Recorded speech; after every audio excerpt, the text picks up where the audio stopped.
All What's good, right. everyone? Welcome back to a brand new episode of Facing Issues, a podcast about the art and science of music production. I'm Misfit, your host, and today I have the pleasure to be discussing about a lot of cool insights in drums and music production in general with the one and only Roman Silver. Thank you for joining me, man. Of course, dude. How Thanks you for having doing? me. How you doing? I'm good, man. Just living it up here. I got a little break. Just finished my first headline run and then playing some more shows next month. But yeah, I got a little break for now. How did your show go? I saw like a bunch of clips, especially from your LA show. It looked hmm insane. I hope Yeah, dude. you had a great time. Dude, it was so much fun. So much fun. Yeah, LA was fun.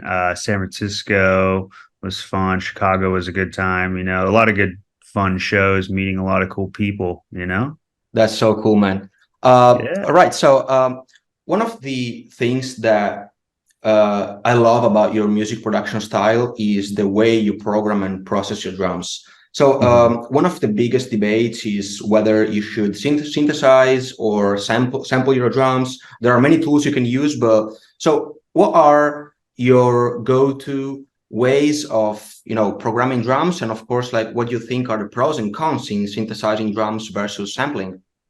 Yeah, I mean, I do a little bit of both, but I would say I definitely lean more towards I lean more towards sampling. I don't do a ton of like MIDI drums, but Yeah. I will if it's like I don't know, maybe something like super static, like if it's just like a hi-hat or something, maybe like a snare build or something like that. But most of the time I am just sampling, layering. Yeah. I will find songs. I do a lot of I'll spend like days where I just like grab old songs or songs I like and just find sections that maybe don't have anything but the drums, and I'll just like rip those and then layer those and make my own drums out of it. You know what I mean? Yeah, I think also like a cool tool that a lot of producers use is like, softwares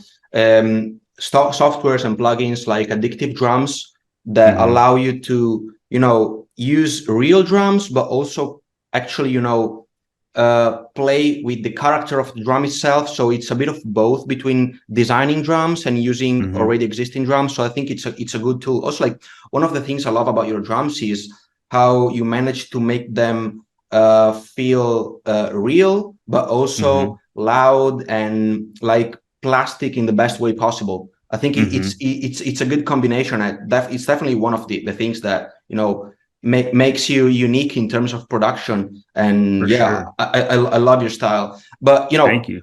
drums alone are not enough, and if you don't actually put them in the right context and mix them in the right way, right? So do you have actually a go-to when it comes to mixed drums? Do you rely on bus processing? Do you group them? So what's your general approach when it comes to, programming, but also actually, mixing drums?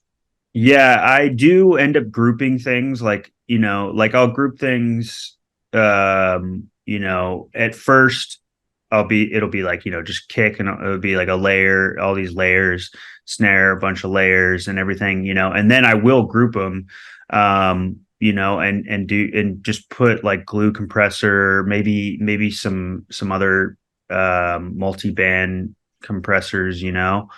Um but I mean, there's not a ton. It's really just, I think, in terms of mixing, like, just levels really, and a lot of I do use like transient shaper quite a Yeah. bit, especially on like kicks and like like percussive sounds and stuff like that. So yeah, I mean, not a ton of bus processing, but I do eventually group things into one like big drum group. So you would say that like your actually go-to when it comes to approaching like big groups, like the overall drums group is pretty much using like glue compression. Do you actually parallel process them, or just like in the group, just like slap a glue compressor? Just slap a glue compressor. I will parallel process, but not usually for getting. If I'm doing like parallel processing, it's not usually for like getting like really like snappy transients, or Yeah, like of course. or like compression. It's usually for like, I don't know, like a reverb or something. So you would say that like pretty much it's all about like the right leveling when it comes to like literally like faders and Hmm. mixer volumes, and eventually like group them together and process them with glue compression and a little bit of EQ, I guess. Also For like sure, yeah. yeah, And as time goes on, I realized like, dude, like I feel like a lot of the rules and things I was taught, and things I learned, coming up, it's just like it's kind of just all thrown out the door. Now it's just like I just, whatever sounds good, really. I mean, yeah, it's just like turn this up and then turn this down, maybe, cut here and then boost here. It's a yeah. lot simpler. I think we all like kind of grew up with some rules we were like somehow afraid of breaking when it comes to, especially mixing. But like Hmm. when we get the confidence about our music, I think that it's the right time to break those rules and like actually trust our ears, because I Yeah. think there is like no spectrum analyzer, no visualizers better than our ears eventually, right? Yeah, for Also, sure. like I think that when it comes to, also like I really love like how wide your percussions and your hi-hats, how dynamic they sound. Do you actually use some sort of dynamic effects like I don't know, dynamic panning or some like wide stereo imaging, some like Haas effect? Because like I think that, as Hmm. you said, it's important to have the right levels and the right like coherence and cohesion between drums, but also like the right space. So I guess Yeah. that do you apply some like stereo Yeah. imaging techniques? A lot of like really short delays, a lot Oh, of, okay, yeah, yeah, yeah, or like a dimension expander. yeah, I'm kind of bummed because I just got this new laptop and it just it doesn't work. That little, it's that Xfer yeah. plugin. It's expert. Yeah, yeah, yeah. Yeah, yeah, yeah. But so I'm gonna have to figure something else out. But I mean, there's so many different like, it's really just a short Yeah. delay. Really, I think that's what it is. But yeah, like stereo widening stuff. Yeah, I mean, I'll put that on, percussive elements and like vocal stuff and anything really except like bass and kick and Yeah. snare. But yeah, yeah, for sure. Also, I remember that you were having you were posting a lot of cool like tips and tricks on TikTok about some Mhm. sort of like very simple but yet effective shortcuts. I remember watching a video that you posted last year about, I think it's an Ableton only thing. The Mhm. like when you like randomize a sound in the same note, like a bunch of sounds, Mhm. and you create a groove. I think it was like super interesting. I wish I could like Yeah. find a way to replicate that in FL. It was so cool. There's yeah, there's for sure a way in FL. I'm pretty sure there is. Yeah, Yeah. I know exactly what you're talking about. That was Yeah. insane. Like I probably Yeah. watched it like 3 or 4 times. Like it was super interesting, and you basically like started from like random sounds just in the same Mhm. key. That was so Yep. cool.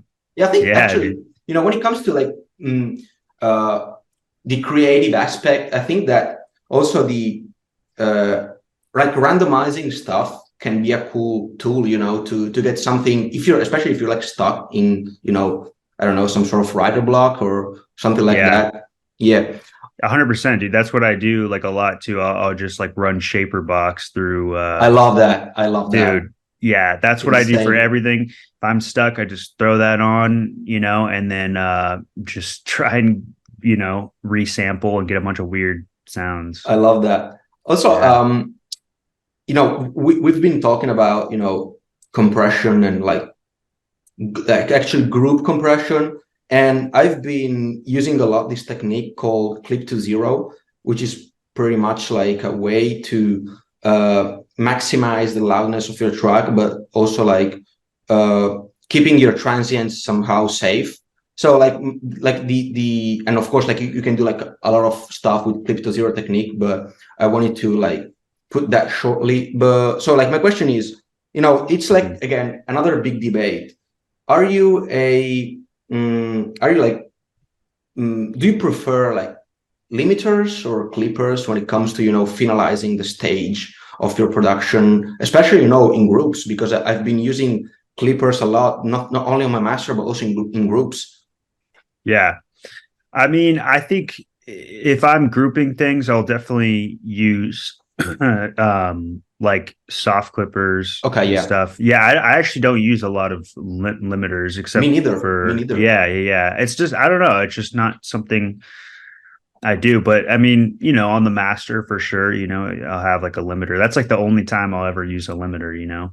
Yeah, I mean, it's not that I'm not sure if I'm using limiters wrong, but like in my like I've been thinking about this and I will die on this hill. And I think that like clippers are way better when it comes to like uh keep the character of the sound intact and not messing with the transients. And I don't know, like clippers to me, especially like at the final stage of every like group or even in the master, have this power of being the cherry on top rather than actually affecting the character of the sound. But maybe it's just me, and maybe it's that I'm just used to using clippers. So I wanted to see like what's your perspective on clippers and rather than Yeah, limiters.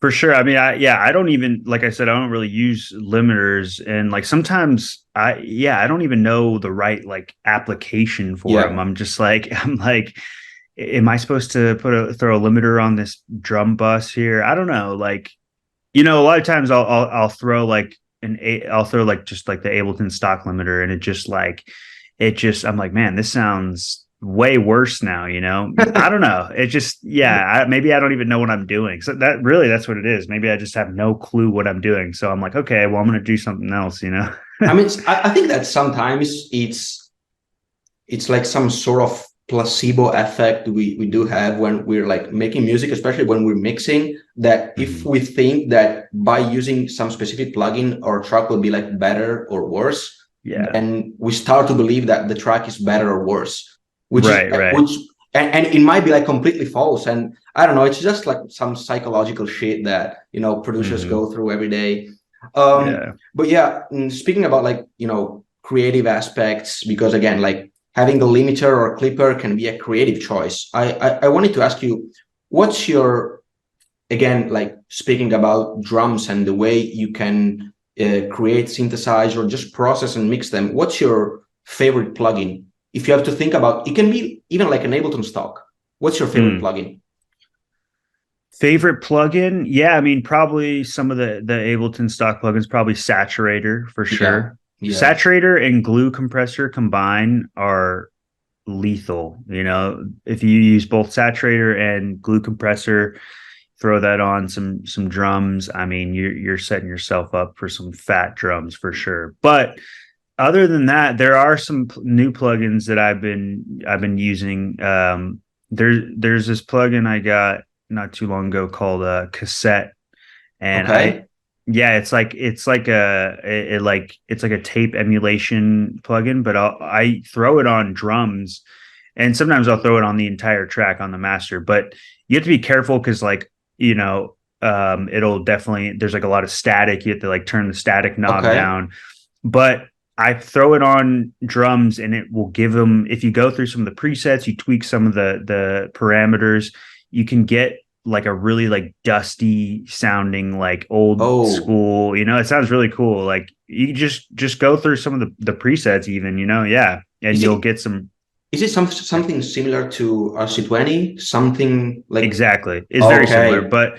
but it's like a different, yeah, it's a little bit different, but it's pretty similar. Yeah. So I just like I'll throw that on and like gives, a really cool like dusty effect. Like I don't know, like it almost makes it sound like you're listening, yeah, off a cassette, off tape. Yeah, So that's actually cool.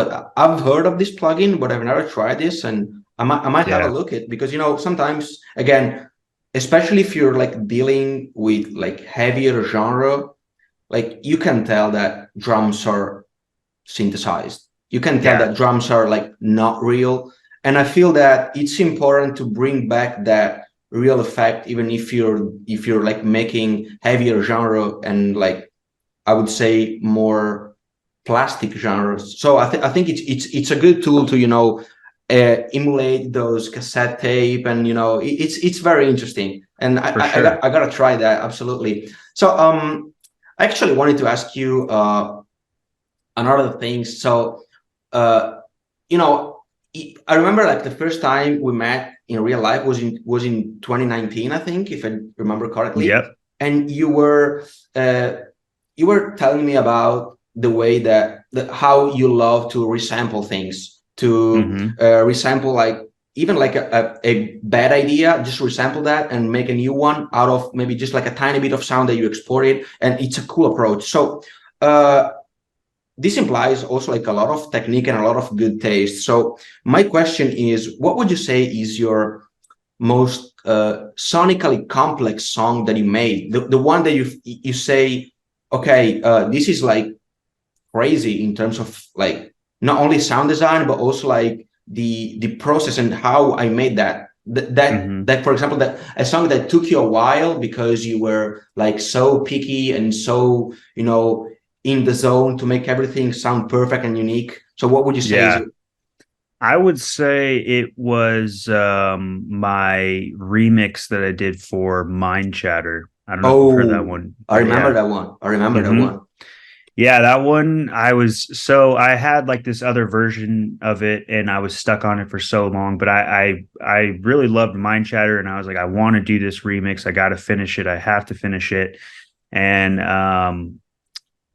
I finally I think this is when I get stuck, I always think about this remix because I'm like, if you just keep going and keep trying things, eventually it will come. I remember just sitting there for hours and hours, just like trying so many different things, and then eventually like I had that aha moment, and then I was like, oh Okay. my gosh, I just changed up the drums a little bit, and then like found some cool sounds, and then after that I was like, holy shit, like this is turning out really cool, but it after I got the initial idea down, it definitely I had to go in and really like make sure it was just like super clean, and it turned out really good in my opinion. Yeah, absolutely. I love that song. So like what Thank would you you. say is your like haha moment when you make a song? So like I would say like the moment in which your mind tells you, okay, now you're done.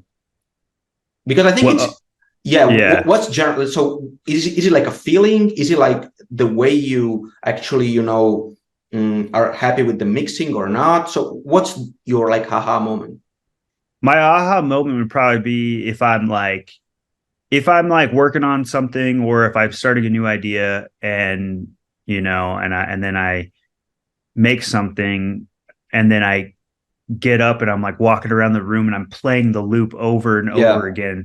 That's when I'm like, oh shit, I got something cool here. Um, yeah, I think that's really it. It doesn't even have to be, the song doesn't have to be like completed. But if yeah. I have a good section and I'm like, oh shit, this is turning out really cool, then I think, I'll do everything I can to finish that song. Yeah, and that eventually is like becoming your boost to finish that song, that feeling, I Yep. guess. Yeah, that's so yeah, yeah. I love that. Yeah, I think that Yeah. a lot of producers struggle with mm, the next morning listen to the song, because I don't know, maybe they were like too in the zone making the track and they were like vibing even if the song wasn't like that good. But I Yeah. think that yeah, I think that also like yeah, the the dance test is interesting because like if you actually can vibe to something, that means that you're doing good and you're halfway there, I guess. For sure. um Yeah. Like I said, like getting up and like if I'm getting up and like walking around, I'm yeah, like, okay, this is cool. yeah. Yeah. Yeah. So you know i I love not only how you like create music, but also the taste in your visual, in your like again your artwork. So I would say like in general your visual aspects. I think it's very coherent and on brand, and I love that because it's something that not every artist like can say and Hmm. can achieve. So speaking about taste, I wanted to ask you just to wrap things up. What's your favorite songs and in your opinion, or I don't want to say the best song in your opinion, but like the song with like the craziest drums you've ever heard? that could be like literally not necessarily an electronic song. It could be like a Yeah. rock, hip hop, but like the song, in your opinion, with the best drums. Well, I would say if you listen to do you know who Jerry Folk is? Absolutely, absolutely. Dude. So yeah, so his he did an album a couple years ago called Dotted Red. And oh my gosh, dude. Like, well, of course, the title track, Dotted Red. I think there's just something about the drums and that, and like everything he does, like he does like this switch up like a minute and a half in, and it goes to this like punk song, and it's like crazy. And I don't know, but like to me, like especially in terms of drums, they're just like so silky, and like it sounds like I don't know. It just sounds like he recorded the drums there, but it's also like this like breakbeat like style. So it sounds like they could be electronic. I don't know. I'm not really sure, but they sound so smooth, and I'm just like, how does he do it, man? And the entire album is just filled with gems, dude. Every song is just Yeah. so good. The drums are on point. The sounds he uses is so like warm, and I don't know what that guy's doing, but man, he is cracked. He is crazy. So Jerry Folk, Dotted Red. That's probably my pick. Yeah, Um, I love how you actually, pick songs rather than, have as your pick a song that has like super loud in the face drums, but it's all about the groove, it's all and about the groove. you, Yeah, you don't need to have like a kick and snare extra loud, a song picking, I don't know, -2 laughs. It's all yeah, about, we were discussing a couple of days ago about, how you want your music to sound real, and you don't want to over push your songs, especially if you have vocals in that. yeah. And I think Hmm. it's a good thing, and it's refreshing to hear, because a lot of producers nowadays are focusing on drums, but not on the groove of the drums, rather than on how hard they smack. And I Yeah, think it can be like counterproductive, because if you just focus on having like a loud ass like kick drum and a loud ass snare, but you don't have no like pattern, no flow, no yeah. swing velocity on that, you will lose that real feeling that drums need to have, especially in 100%. Yeah, nowadays dance music, where like loudness war is fucking us over, I think, because yeah, it's like actually pushing us to believe that loud is better, which is like definitely not. And I yeah. think, Y- yeah, Yeah, I don't even think. I mean, the loudness war to me, it's like, does that even exist anymore? I guess it does, but I'm not really too focused on it. Like I mean, I love when songs are loud. I love my songs to be loud. I want them to be loud, but like there is a point where it's like, okay, this is fine, and I don't want to compromise like yeah, dynamics and groove and yeah, any of that. So yeah, I think, yeah, if there are a lot of songs that are just so loud, but there's no like soul to them. There's no groove to exactly, them. So exactly. And also, yeah, in the end of the day, I think that music is not conceived and meant to be listened only on like club or festival sound system. You got to be yeah, able to listen to your song also on your AirPods, on your like on even on your TV, on your like tiny yeah, speakers. So you don't need to lose the groove just to have like a loud track, because like I think music should be universal, and like the way you approach music gotta be like accessible to everyone. yeah, yeah, exactly. And That's what I aim for. Even just in general, it's just like I want my music to be able. I want it to be accessible. I want everyone to be like, oh, I can listen to this. yeah, So and yeah, you're doing like very good at the moment. I love how you, I think that like the way you try to describe your music like fits perfectly, and I agree with that 100%. And yeah, man, hmm. I'm such a fan of your music, on your style. Thank you, and dude. Thank you. and yeah, but like I have like I wanted to actually pick 2 songs for my, again, picks in terms of like crazy drums. And Okay. my picks are like different in genre. For like the electronic, I would say choice, I would love to mention Angel Blade by Sleepnet. I don't know if you're familiar. Like Sleepnet is Yeah. like one third of Noisia. Right. Like those drums are insane. Again, Yeah. it's a drum and bass track, Hmm. and like, oh, maybe it's jungle. I don't remember. I don't remember the Hmm. exact groove, but I do remember how clean and vibey those drums are sounding, even if that song is super loud. And that's Yeah. like bring us back to the same thing that we were discussing before about, giving soul to your drums. Right. And when you achieve that, I think you're winning, because especially Yeah. if you're an electronic artist.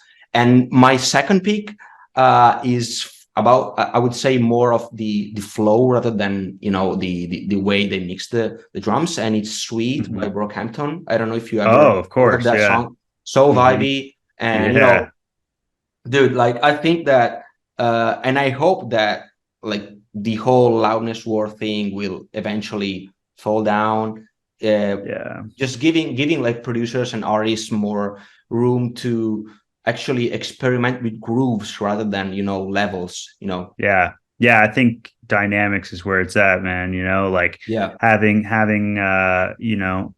just solid dynamic, it doesn't have to be like so insanely loud, but things have to be parts have to be like, oh, this is more full, and this is, I don't know. I think that the loudness thing is kind of, I wouldn't say it's over, because like even in like pop music, there those songs get pretty loud. They have crazy engineers that are doing that. But I mean, to me, it's like not something I focus on. yeah. On the contrary, like we have which, by the way, I love this new wave, which is not new because like it's been going on since forever, but it's Hmm. getting popular. This Brazilian wave of super loud songs with super loud synths.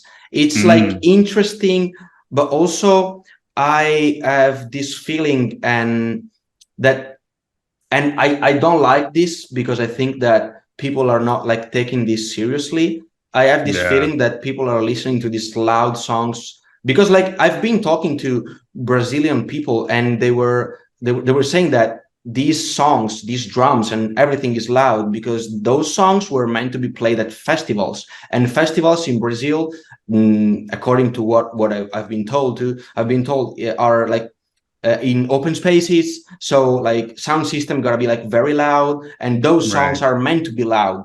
And Yeah. I've been seeing on Twitter a lot of funny comments about these loud songs, which I think that is not good because you always have to put that in context, right? And I Right. think that, I don't know, but like, yeah, that was just like a uh not completely related to what we're discussing. But yeah, man, I think that Yeah. I still stand about having drums, and having loud drums will always be secondary to having like vibey and groovy drums. All right, man. Just to wrap things up, I wanted to ask Hmm. you, actually, what's your favorite song at the moment?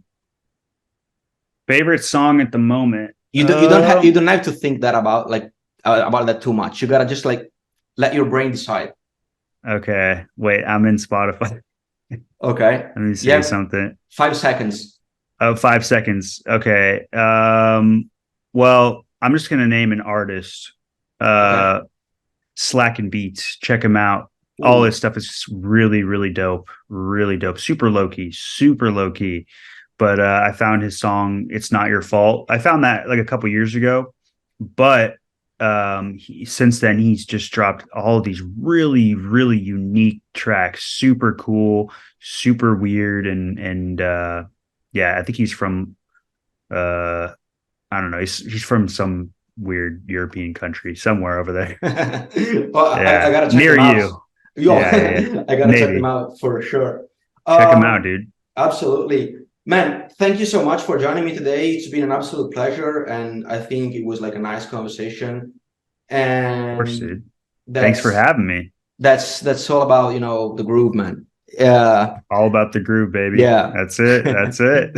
Thank you so much, man. It's Thank been you, a dude. pleasure. Bye, everyone. Peace.